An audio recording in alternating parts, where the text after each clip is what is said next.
so today's video is all about the short audiobooks. So I'm a big fan of audiobooks, you know this about me. I've done multiple videos about audiobooks in the past, and most recently I did a video all about how listening to audiobooks helps me read more, how I'm able to fit audiobooks into times in my day where I wouldn't be able to fit a regular book. And that video was very kindly sponsored by the BookBeat app, which is a audiobook app in which you pay a monthly subscription fee and you can listen to as many audiobooks on their app that month as you want.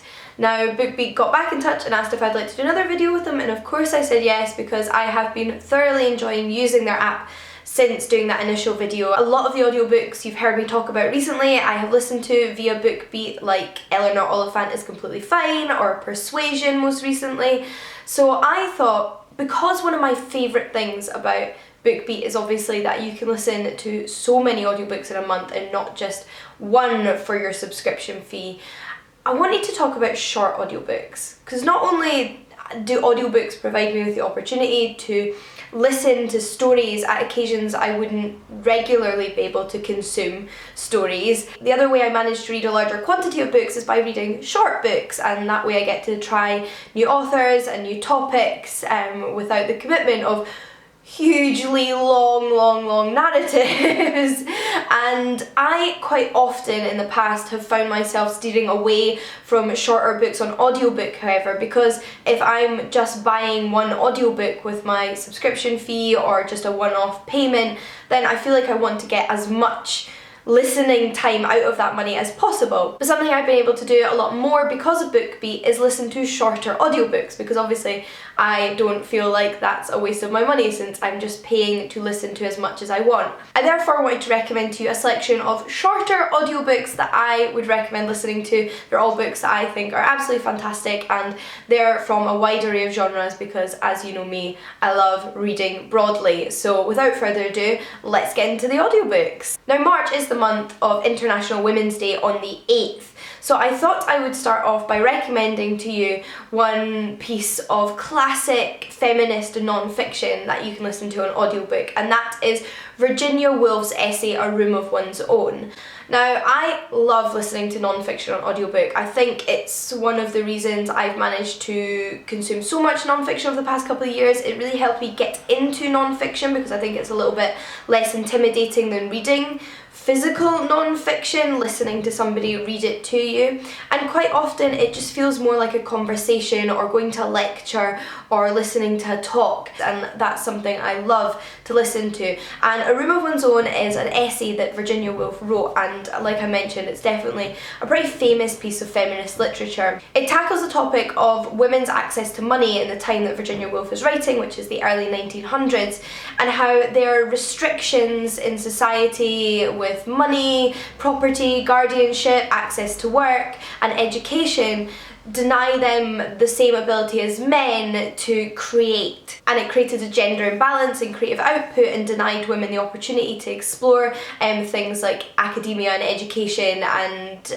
art and writing, and this is what she explores in this essay, and that's where the title comes from, A Room of One's Own. It's about having the freedom, having the independence to be your own person and function within society, and it's a really important essay in the development of feminist thinking, and it really makes you consider the importance of not just gender equality but also class equality, and it's still very applicable to today. But if non-fiction really isn't your thing, I do have some fiction recommendations for you. The first of those is a piece of fantasy fiction, and that is The Wilful Princess and the Piebald Prince by Robin Hobb. This is 0.5 in Robin Hobb's realm of the Elderling series. That is that it is set before all of the different series set in Robin Hobb's fantasy world, and it is essentially a legend from this fantasy world. It happened long before any of the events of her main books,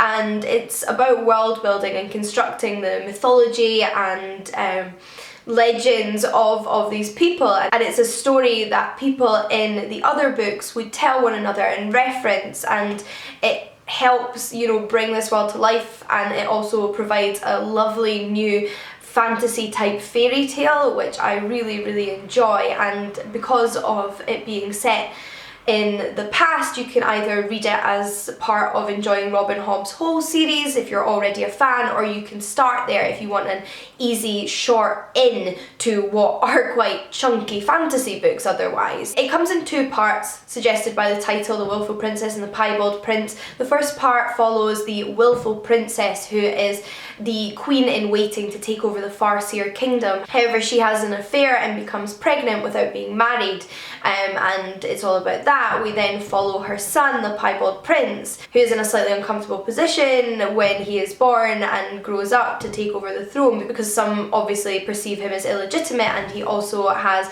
noticeable birthmarks all over his body that make him stand out. And it's kind of about the ups and downs of these legendary characters and the tragedies of their lives, and it's just an absolutely wonderful little fantasy tale, and it really gets you into the mood for Robin Hobb. I've read one of Robin Hobb's other complete series, which was the Rainwild Chronicles, but listening to this novella has completely got me excited to dive back into the realm of the Elderlings and try another one of her series set in that world. It's just wonderfully imaginative and wonderfully constructed world. A little bit different though, my next fiction recommendation is actually a piece of classic detective fiction. And no, it's not Sherlock Holmes, I promise you. I know you all know I love a bit of Sherlock Holmes, but it is in some way tied to Sir Arthur Conan Doyle's stories, and it is The Murder in the Rue Morgues by Edgar Allan Poe. So this came out before the Sherlock Holmes books in the 1800s and was written by Edgar Allan Poe, who is quite famous for his poetry.